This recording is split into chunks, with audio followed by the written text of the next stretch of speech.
Good day, everybody. It's Andrew here, and welcome back to my channel. We have a huge update on the current stimulus package, as well as the $1,400 stimulus check.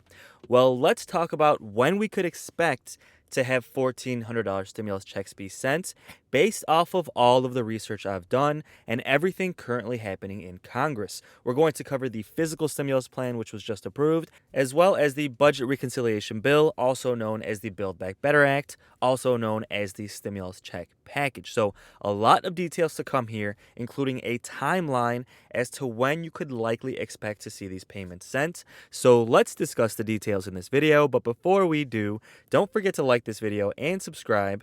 I also have a second channel, so do me a huge favor, click on the link that's in the description of this video, subscribe to my second channel. I'm going to be giving away a stimulus check on that channel just as a thank you for supporting my work. So, if you've watched the news at all this weekend, you saw that the bipartisan physical infrastructure stimulus package was fully approved. Now, President Biden still has to sign it. They plan on having a signing ceremony, and that's why he still has not signed it yet. But it fully was approved in the House, and it was formally approved in the Senate like 2 months ago. So now it's going to be fully signed into law. So let's talk about that first. Then we'll talk about the $1,400 stimulus check and when we think those might be sent. Now, obviously, depending on which websites you look at, some websites are praising this physical stimulus plan, some websites are slamming it, right? And I think you could guess which are doing which. If you look on CNN, they headline, Biden celebrates passage of the infrastructure bill as a monumental step forward, with Biden looking very happy that the physical stimulus plan was approved. And Biden said, yesterday, I don't think it's an exaggeration to suggest that we took a monumental step forward as a nation. President Biden said from the state dining room on Saturday, flanked by Vice President Kamala Harris. Overall, CNN is giving a pretty positive tune on this physical stimulus package.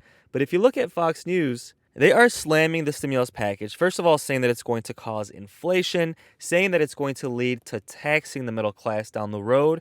And they're also attacking Republicans that voted for the stimulus plan. See, 13 Republicans in the House voted for this physical stimulus plan. Now, obviously, these Republicans live in states where physical stimulus is really, really needed, right? So that's why they voted for it.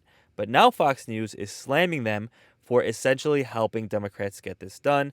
Now, at the end of the day, they really didn't need Republicans to vote for it. Even if every single one of them voted against it, Democrats still would have approved it. So that shows you that these Republicans voted for it because the constituents, the voters in their home states, wanted that stimulus package done. But in any case, Fox News is calling them rhinos, Republicans in name only, and slamming them for quote-unquote helping Democrats get that done, saying that this package is going to do nothing but cause rampant inflation and end up taxing the middle class once again. Now, to put things in perspective, this physical stimulus plan cost $1.2 trillion over 10 years. And annually, every single year, the U.S. government spends, from our tax money, $725 billion. So almost the exact same amount is spent every single year just on the military and national defense. Now, I know that's a very political argument to make, but let me know in the comments. Do you think it's okay that Republicans complain about spending, let's say, $200 billion on stimulus checks, but then they're okay spending basically $1 trillion per year on the military and national defense? Now, let me know your comments. Let me know your thoughts in the comments below. Personally, look, I'll put it this way. I know this is a complicated issue. I'm okay with the government spending a lot of money on military. We are the most powerful nation, and we have to have a strong military. But at the same time, if we're going to spend the money on that, we can't complain about spending a tenth of that on stimulus checks, right? We've talked about it before. The stimulus checks for seniors that we've talked about over and over would cost about $200 to $300 billion, depending on how big those stimulus checks are. And you just saw that every single year, we spend almost $1 trillion just on the military, right? So if we could spend it on military, we should be able to spend it to take care of our seniors and take care of those who are disabled, especially those who have paid into the tax system their entire lives. Now, again, it's just my opinion. I know that's controversial, but let me know your thoughts in the comments below. Now, President Trump came out slamming the bill as well, saying that this is going to be a ripoff for the American people, and it is going to lead to an increase in taxes down the road. Now, guys, let me know in the comments. Do you agree with President Trump? Do you think this physical stimulus plan is a ripoff? Again, we're not talking about the stimulus check plan. We're talking about the physical stimulus plan, right? Now, let's put this in perspective too, right? Just to play devil's advocate here. Trump also tried to pass a physical stimulus plan. He wanted to do this as well. Now, of course, the details would have been different. He actually wanted to do a bigger one, about 2 to 3 trillion on physical infrastructure. So, I mean, quite honestly, I gotta call him out here. I really think he's just slamming President Biden for getting the stimulus package done, although Trump wanted to do this as well, right? So again, I don't want to pick sides here. I don't want people in the comments saying, oh, you just don't like Trump, because that happens every single time. If I say anything bad about anybody, people in the comments just go after me so hard. So I'm not trying to say I'm against Trump. I'm not saying I'm for Trump either. I'm just saying he wanted to do a physical stimulus plan as well. He never got that done. And now he's slamming President Biden for doing his own, saying it is a ripoff. Now, take that for what you will, but let me know your thoughts and if you agree with former President Trump. Now, as far as the physical stimulus plan and how that relates to the $1,400 stimulus check, let's quickly talk about this because there's been a lot of confusion, right?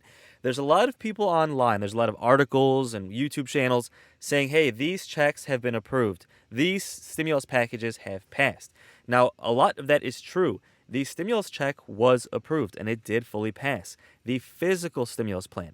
Now, there's 2 stimulus packages, the physical stimulus plan and the Build Back Better, aka stimulus check stimulus plan. Now, we never expected the physical stimulus plan to have stimulus checks. We never expected that because we knew that Democrats needed to get Republican votes to get that physical stimulus package done, and Republicans would never vote for more stimulus checks, right? So that was always the expectation for basically the last 6 months, and that is what just got approved, the physical stimulus plan, not the Build Back Better stimulus check plan, right? So the physical stimulus plan was approved, and it does not include the $1,400 stimulus check. Now, Democrats are going to fully focus on doing the stimulus check plan, aka the Build Back Better Act, which could include the $1,400 stimulus check for seniors. And we've talked about it over and over on my channel. Bernie Sanders is championing the stimulus check for seniors, and he originally proposed a $1,000 stimulus check to help seniors and those who are disabled pay for their medical expenses. Then we had some groups trying to increase it to $1,400, and then we also have President Biden saying it could be as low as $800. President Biden addressed the stimulus checks for seniors. He addressed them in his speech and said, well, they're trying to include it in the next stimulus package, but it could be as low as $800. So this stimulus check for seniors is very realistic. It's not something I'm making up. It's something that President Biden has acknowledged himself, and Bernie Sanders is trying to include in the Build Back Better Act. Now, the Build Back Better Act is what Democrats are working on now. Now, the physical stimulus plan was approved. Now they're fully focusing on the Build Back Better stimulus package, which could include that stimulus check. Now, given everything we know today, when might this stimulus package be approved? And when might the $1,400 stimulus check be approved and be sent? Well, a couple of things go into this, right? And all we can do is gather all of the data that we have, put it together, and put our best educated guess forward as to when we think these stimulus checks might be sent, given all of the information we have. So, based off of all of the data and all of the factors that we know are at play, the most likely scenario is that these stimulus checks will be sent sometime in December. That is the most likely scenario, and we'll talk about specific dates, specific payment dates based off of what we know. But bottom line here, if you just want the bottom line, sometime in December is when we would most likely see these stimulus checks be sent. And again, that's if they're included, right? I mean, Bernie Sanders is trying to include them. Democratic leaders, Chuck Schumer, Nancy Pelosi, President Biden, they've all thrown their support behind the idea. So there's a good chance it's going to be in there. But again, some experts are saying it might end up in the next stimulus package in 2022. That would be terrible. Seniors and those who are disabled have been waiting way too long to get stimulus checks. But I just want to let you guys know there is a small chance it could end up in the next stimulus package in 2022. But we're still hoping it ends up in this current stimulus package, aka the Build Back Better Act. Now, Why do we think they'll most likely be sent in December based off of everything we know? Well, a couple of main factors at play.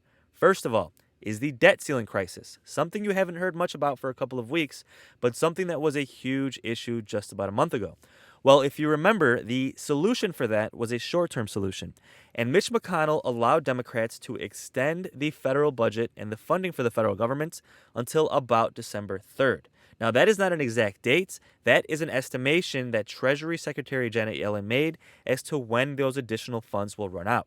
But either way, experts all agree that by the end of the first week of December, the debt ceiling will have to be increased once again and will have to be a permanent solution that'll last at least a year, because that's usually how these things work. When they extend and increase the debt ceiling, it's usually enough to keep the government funded for about a year, but Mitch McConnell only let Democrats do it for 6 weeks because he's trying to force Democrats to include the debt ceiling increase bill in the stimulus package. Now, we won't go too deep into that issue now, but that's something that's been happening for quite a while. We've talked about it in my other videos, and it's what's kind of complicating the stimulus package. So for that reason, Democrats want to get the stimulus package done before December 3rd. That way, Mitch McConnell cannot even try and force Democrats to include it in the stimulus package, because the stimulus package will already be done, if that kind of makes sense. And at that point, Mitch McConnell will have no choice but to help Democrats raise the debt ceiling. Otherwise, we're basically going to fall into another recession, right? So this is one of the main factors, the fact that the debt ceiling crisis has to be addressed by December 3rd, and Democrats have said that they have to get the stimulus package done before then to avoid Mitch McConnell forcing their hand on that debt ceiling issue. So if stimulus checks are approved on December 3rd, let's say, for example, Democrats wait until the very last day, right? Right here on December 3rd. This is the congressional calendar. And if you see these yellow dates, is when both chambers are in session. So both the House and the Senate are in session through December 10th. And then they take, it looks like, about a month off for the holidays, right? If they approve the stimulus check package on December 3rd and they include the $1,400 stimulus check, when would these payments be sent? Well, based off of the last 3 stimulus checks, we know that the majority of people get their stimulus checks in the first 2 to 4 weeks. Now, we also know that seniors tend to get their stimulus checks later because Social Security has previously not worked very well with the IRS. Now, that is a big change because if you remember, the commissioner of Social Security was Andrew Saul, who was a Republican appointed by President Trump, and he purposely did not work with the IRS to get those stimulus checks sent, especially the third stimulus check.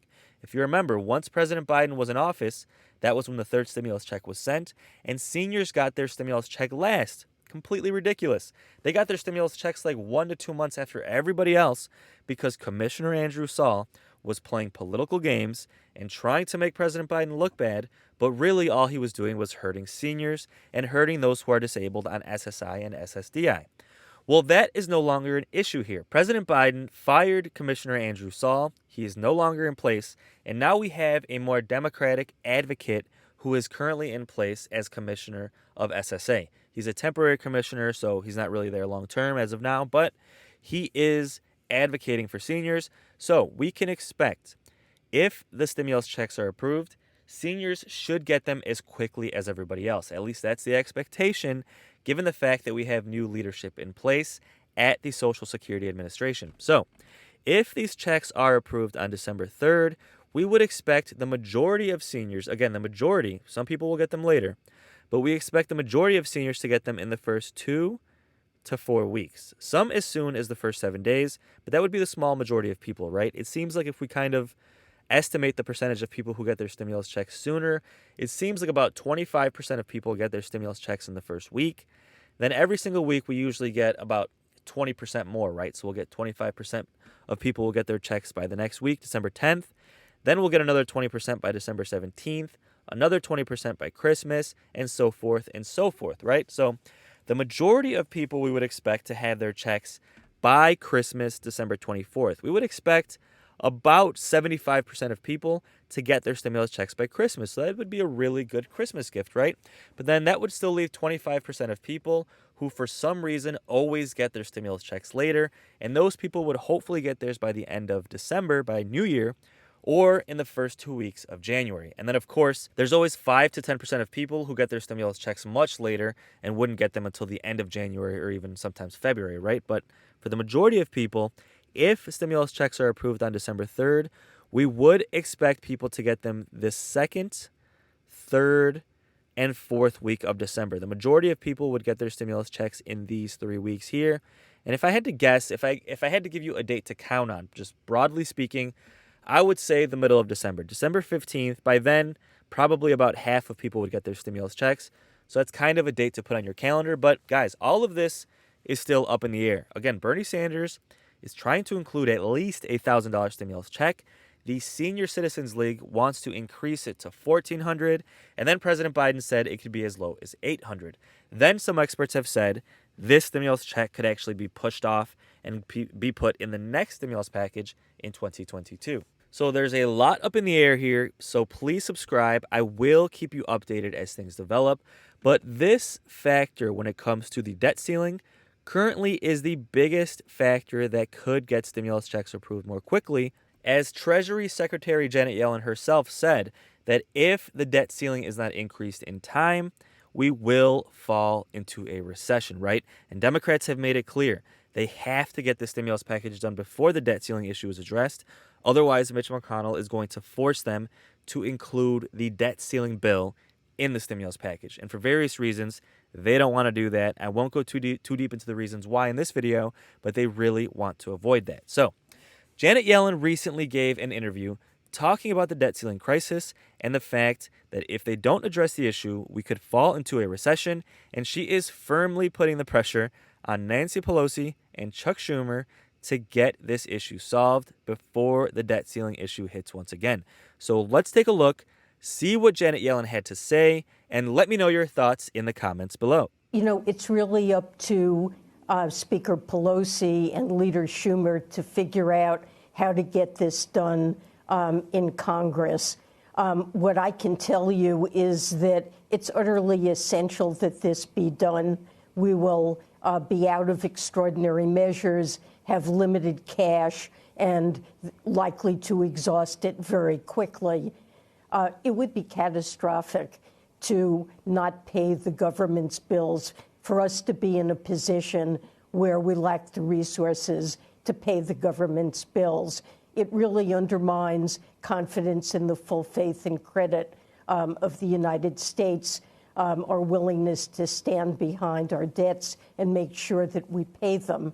And when you think about the impact it could have on 50 million seniors that are expecting Social Security checks, on our troops, on 30 million households waiting to receive their child tax credit payments, and these would be delayed, and the delays would grow longer. And of course, our debt itself, U.S. Treasury securities have long been viewed as the safest asset on the planet that partly accounts for the reserve status of the dollar, and placing that in question by failing to pay any of our bills that come due would really be a catastrophic outcome. I recognize. I fully expect it would cause a recession as well. I recognize that this is ultimately going to be the responsibility of the Senate and the House. But let me ask you this. Senator McConnell did put it on there, put the responsibility on the Speaker of the House and the Senate Democratic leader yesterday. And then Senator Manchin yesterday said maybe the approach in terms of the tools that are available should be reconciliation, that Democrats should do it in reconciliation. Would you support that? Well, Andrew, I support getting it done. This has long been done on a bipartisan basis. The debt ceiling has been raised almost 80 times since 1960, and almost always on a bipartisan basis. This shouldn't be the responsibility of one party or the other. We have to raise the debt ceiling as a routine matter whenever the country runs budget deficits. And with the exception of a few years in the late 1990s, this has happened during most of the post-war period. And it should be routine to raise it.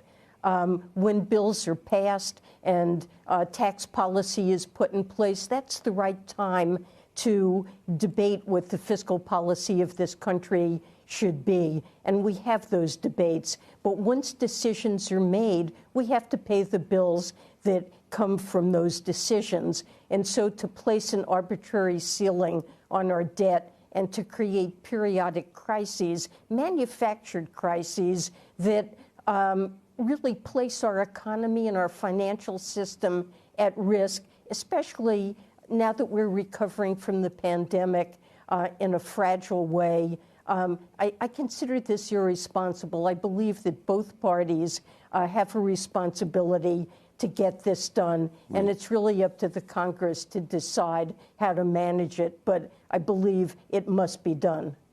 One of the reasons that debate is taking place is in part because the Democrats have now linked these two other spending packages together that are quite remarkable in size. And I'm curious if you could take us inside those conversations and whether you support linking those two packages together. Well, I support both packages. I think the infrastructure bill that was crafted on a bipartisan basis certainly has the support of the White House. I'm supportive of it. Without doubt, we need to modernize our infrastructure. Our roads and bridges, in many cases, are crumbling. We need to upgrade our ports, our airports, to modernize our grid, to build electric power charging stations across the country, to promote the use of electric cars to address climate change. This is really important, but what's in the other package, the reconciliation package, is also tremendously important. It involves child care, paid leave, a child tax credit, investments in education, in early childhood education, and very important climate change initiatives. And all of these initiatives are important for our economy to be able to grow. Some of the supports for children and families will raise labor force participation, make it easier for women to work in the labor force, make us closer to most other advanced countries. Labor force participation for women now lags behind. Climate change, it's essential to deal with that. And look, this is a package that's paid for. We've proposed tax increases and improvements in enforcement that would serve to close what's estimated to be a $7 trillion tax gap over the next 10 years. So this is a fiscally responsible package. And the total spending is less than 1%. It's over 10 years, and it's less than 1% of GDP over those 10 years. In that sense, it's not very large.